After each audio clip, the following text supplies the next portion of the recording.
Bonjour et bienvenue dans cette vidéo consacrée à l'intégrale Alpha Flight, parue chez Panini Comics au début de l'année 2021 pour la modique somme de 35 €.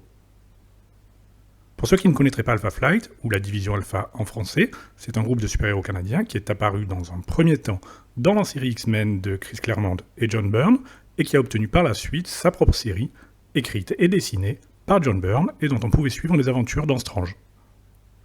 Cette intégrale reprend d'ailleurs les épisodes des X-Men, dans lesquels Alpha Flight apparaît pour la première fois.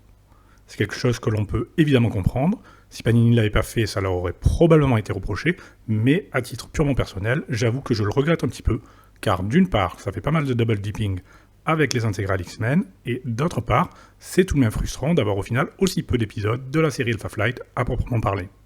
Ces épisodes sont franchement nécessaires afin de bien comprendre la genèse de cette série, mais on a quand même du mal à imaginer qu'une personne puisse s'intéresser à la division Alpha sans avoir déjà ces épisodes dans une ou plusieurs éditions. Comme on le peut voir ici, l'intégrale commence par l'épisode Uncanny X-Men 109, qui figure déjà dans l'intégrale X-Men 77-78. Ensuite, on a les Uncanny X-Men 120 et 121, qui, eux, figurent dans l'intégrale X-Men 79. Et enfin, les épisodes Uncanny X-Men 139 et 140 de l'intégrale X-Men 1980. Plus étrange ensuite, l'intégrale enchaîne avec un épisode de Machine Man, illustré par Ditko, dans lequel apparaît également la division Alpha, et qui a de quoi, laisser songeur. Cet épisode figurait déjà dans l'omnibus US consacré à Alpha Flight, qui comprenait également en plus un épisode de l'Incroyable Hulk et de 2-in-1, dans lesquels figurait notamment La Chose. Je m'avance peut-être un peu, mais je pense que si Panini avait fait l'impasse sur cet épisode de Machine Man, cela n'aurait probablement pas suscité une vague immense de protestations. Nous voilà donc presque arrivés à la moitié de l'intégrale lorsque commence réellement la série Alpha Flight en tant que telle. Cette série et cette équipe a comme leader Guardian, qui, d'ailleurs lors de sa première apparition dans Uncanny X-Men 109, s'appelait l'Arme Alpha pour devenir ensuite Vindicator et enfin Guardian. C'est un leader un petit peu par défaut, puisqu'à l'origine, c'est Serval qui devait diriger cette équipe. Il n'a pas de pouvoir particulier et tire sa puissance de son costume, qu'il a lui-même construit.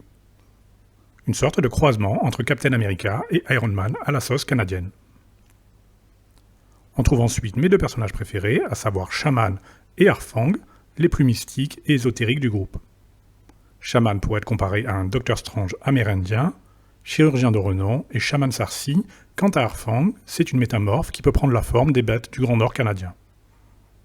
Viennent ensuite les jumeaux francophones Vega et Aurora.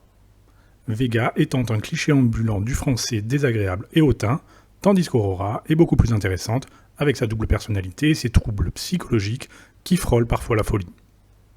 Les deux ont des pouvoirs similaires, peuvent voler et produire de puissantes rafales lumineuses.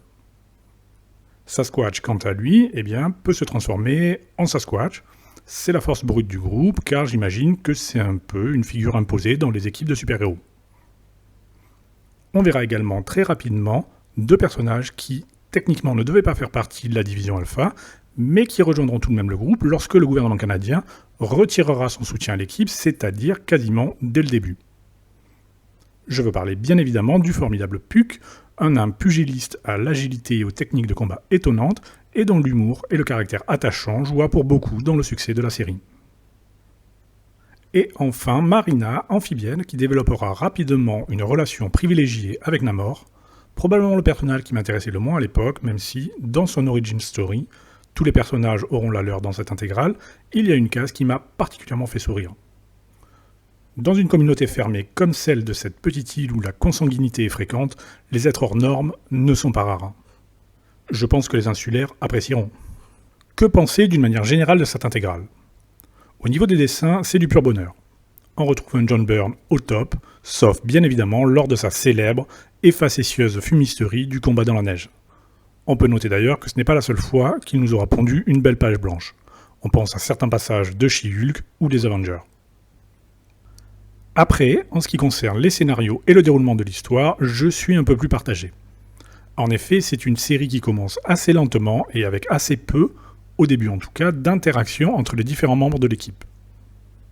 Personnellement, ça ne me dérange pas trop parce que je le savais déjà et que j'avais déjà lu cette série à l'époque, mais ça pourrait quand même surprendre ou repousser un petit peu un nouveau lecteur. On va avoir l'épisode consacré à Puck, l'épisode consacré aux jumeaux, etc. C'est vraiment une intégrale d'introduction, de présentation de l'équipe et même surtout des personnages. On ne va pas directement entrer dans le vif du sujet, comme c'est le cas par exemple avec Excalibur, l'autre série plus ou moins dérivée des X-Men, qui se passe en Angleterre et qui a également fait l'objet cette même année d'une intégrale.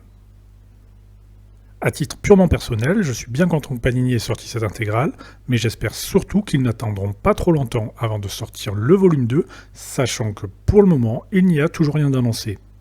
Merci et à bientôt.